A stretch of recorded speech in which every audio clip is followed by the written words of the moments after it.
కామారెడ్డి జిల్లా కేంద్రంలో పాటు చుట్టుపక్కల గల గ్రామాల్లో వడగండ్ల వాన భారీగా కురవడంతో వరి ధాన్యం కొనుగోలు కేంద్రాల వద్ద ఆరబెట్టిన ధాన్యం తడిసిముతైంది. వాతావరణం మధ్యాహ్నం వరకు కూడా పొడిగా ఉండి అప్పటికప్పుడు వడగండ్ల వాన కురవడంతో రైతులు టార్పెలిన్ కవర్లను లేకపోవడంతో ధాన్యం తడిసిపోయింది. జిల్లా కేంద్రంలోని గురు రాఘవేంద్ర కాలనీలో భారీగా రాళ్ల వర్షం కురిసింది.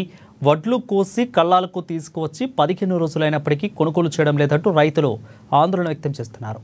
తొందరగా కాంటా చేయాలంటూ కూడా రైతులు డిమాండ్ చేస్తున్నారు.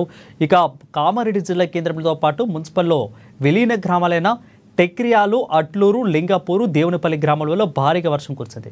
కామారెడ్డి, సదాశివనగర్, రాజంపేట, రామారెడ్డి, తాట్వాయి మండలాల్లోని పలు గ్రామాలలో వర్షం కురిసింది. ఇక మామిడికాయలు సైతం నేలరారాయి.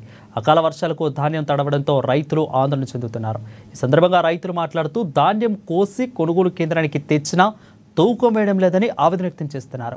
ప్రభుత్వం వెంటనే ధాన్యం కొనుగోలును వేగవంతం చేసి కొనుగోలు చేయాలని డిమాండ్ చేస్తున్నారు.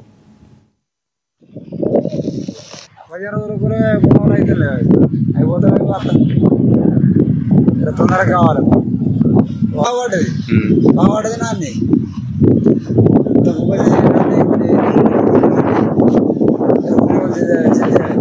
రేపు ఎండింది. ఈ ఎండిన అయినా జర కొనుగోలు చేయాలి, సిద్ధి పోవాలి, రేపు ఇది వెళ్ళిపోవాలి.